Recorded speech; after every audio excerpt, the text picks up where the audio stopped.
When it comes to life on Earth and human history, scientists and historians have some of the answers, but not all of them. They're great at their job, and they can reach grand conclusions based on tiny clues and pieces of evidence, but sometimes they encounter something that leaves them totally stumped. That's what today's video is all about. These are the strange and wonderful places all over the world that are amazing to see, but impossible to understand, even for scientists. Why have one tree when you can have two? That seems to be the theory in Casorzo, Italy, where there's a remarkable sight to behold in a field. It's two trees in one, and they're completely different species of tree. The bottom one is a mulberry tree, but it has a cherry tree growing on top of it. It's a sort of hybrid duplex of the kind that very rarely occurs in nature. While smaller trees do occasionally grow on top of larger ones, it's very unusual to see two fully grown trees cohabiting and thriving like this. Usually, one of the tree's good health will come at the expense of the other, and it's usually the tree on top that suffers. As the beautiful white flowers on the cherry tree demonstrate, that isn't the case here. Unsurprisingly, the strange tree has become a tourist attraction for the area, although it's had to be fenced off for its own protection so that people don't get too close. Climbing it is illegal. Mystery surrounds the origins of the Hidenter in Austria.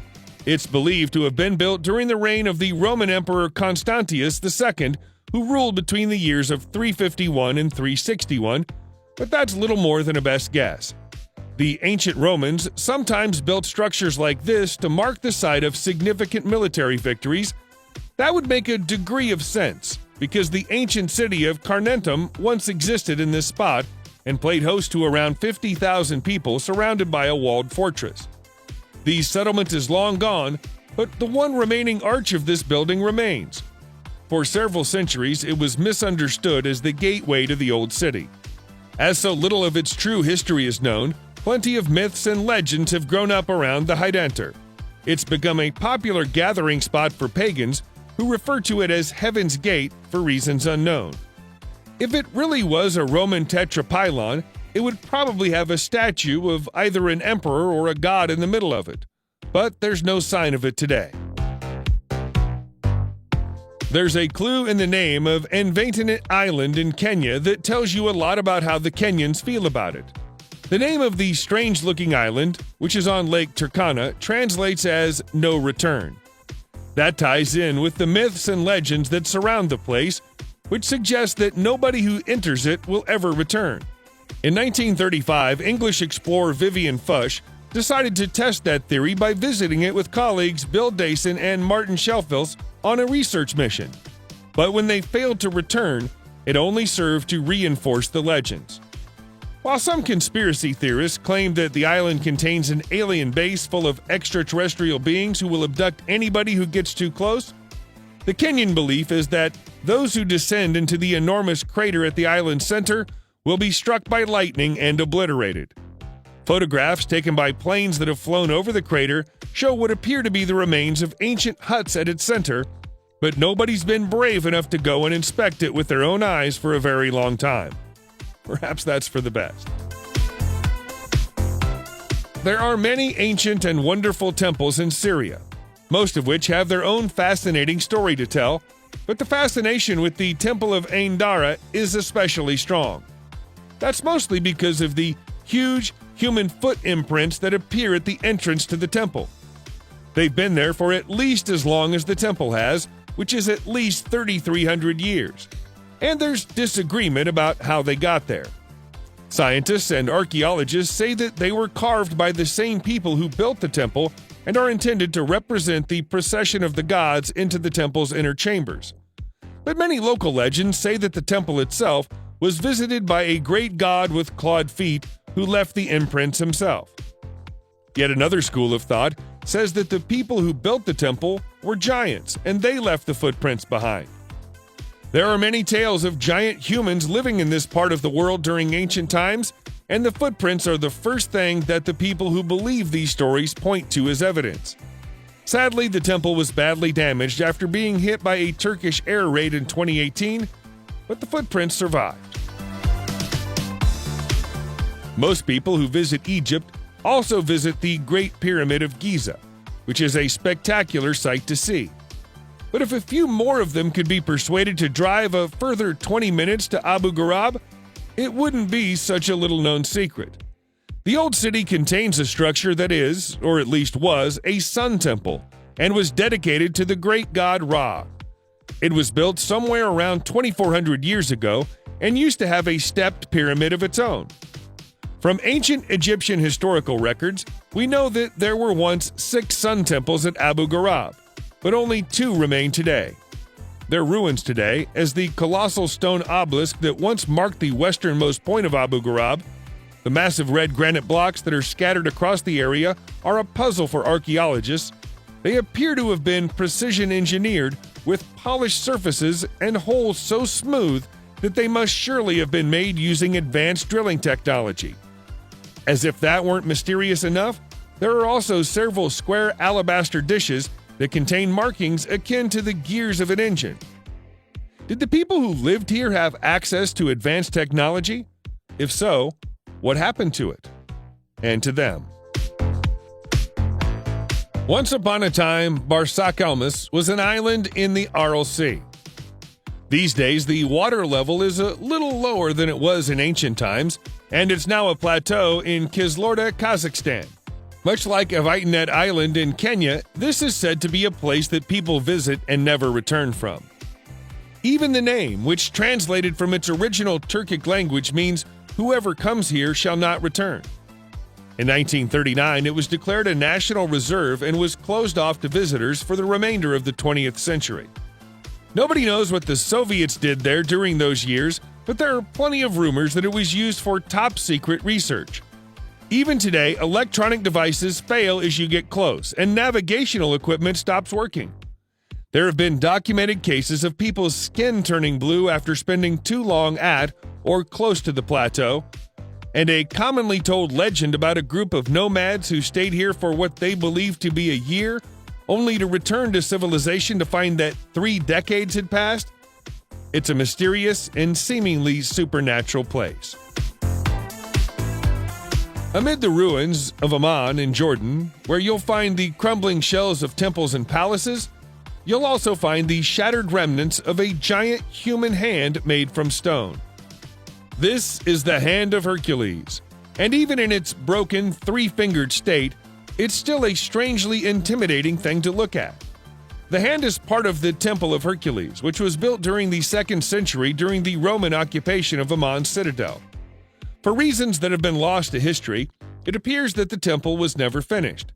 The presence of an elbow made from marble implies that there was once a plan to build a colossal statue of Hercules here, which, had it been completed, would likely have been the largest statue in the world at that time. The region is known for earthquakes, so it's possible that the Romans gave up on the idea of building anything here after enduring one earthquake too many for their liking. As tour guides like to point out to the curious visitors, the nails and cuticles on the hand look like they're well-trimmed and conditioned, leading to jokes about Hercules enjoying regular manicures.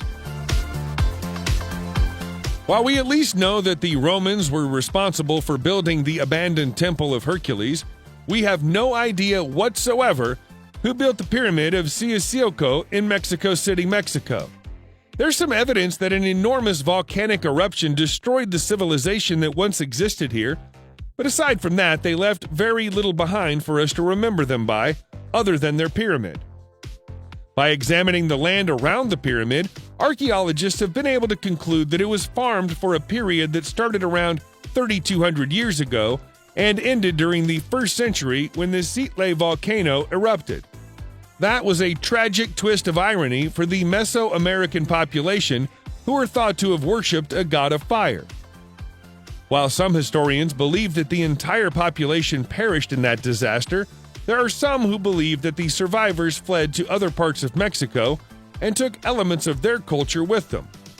Eventually playing a role in the rise of Teotihuacan, while there are no humans living here anymore, there's a thriving population of rattlesnakes and tarantulas. making it a somewhat hazardous place to visit. The mystery of the lost city of the Kalahari is an existential one, by which we mean that there's controversy about the question of whether it really exists at all. The story begins in 1885, when the Canadian magician and explorer William Leonard Hunt, also known as the Great Farini, claimed to have found an empty city of ancient ruins while crossing the Kalahari Desert on foot. In his report to the Royal Geographic Society, he spoke of seeing half-buried ruins, shattered temples, burial grounds, and semi-collapsed walls. That prompted no less than 25 expeditions in the decades that followed, none of which found anything like what the Great Farini described. By 1964, a new idea had arisen. A.J. Clement theorized that the magician had been mistaken about the route he took through the desert and devised an alternative route that Hunt may have taken by accident. By following it, he found a series of colossal stone monoliths made of dolerite, a material that, as it erodes, can begin to resemble straight, square blocks that resemble walls. Clement concluded that what Hunt actually saw was nothing more than a natural rock formation dating back 180 million years. But his explanation didn't satisfy everybody. There are still people searching for the lost city of the Kalahari to this day. The Nazis built a lot of strange structures all over Europe over the course of the Second World War, and not all of them are understood. In the absence of solid information, many wild and wondrous theories have sprung up, such as those that surround the concrete rings they built on the coast of the Barents Sea. The fact that the Soviet military took ownership of them after the war and refused to let anyone else get close for several decades did little to dispel the most extreme of those theories. To some, the Soviet interest in the site confirmed that these were places that the Germans conducted tests on anti-gravity devices and weapons of mass destruction. There's been some speculation that this is the place that the Nazis worked on a top-secret project known as Die Glocke, or the Bell. Other than knowing its shape, nobody truly knows what Die Glocke was supposed to do, aside from the fact that it was a fearsomely powerful weapon. It's perhaps more likely that these were concrete bases upon which rotating artillery pieces were mounted. But that's far less fun to believe. There are people who live in the town of Swinton in North Yorkshire, England, who believe that there's an ancient temple in their neighborhood. Looking at Swinton Druid's Temple, it's not hard to understand why. It certainly has the appearance of something ancient, and the words Druid Temple ought to give a clue to its function. In reality, however, it was built a mere 2 centuries ago by an extremely eccentric landowner, William Danby, who lived in Swinton during the 1820s, was a wealthy and generous man who was concerned about rising unemployment in his hometown. To help solve the problem, he paid dozens of locals to build the temple for him as an effigy to Stonehenge.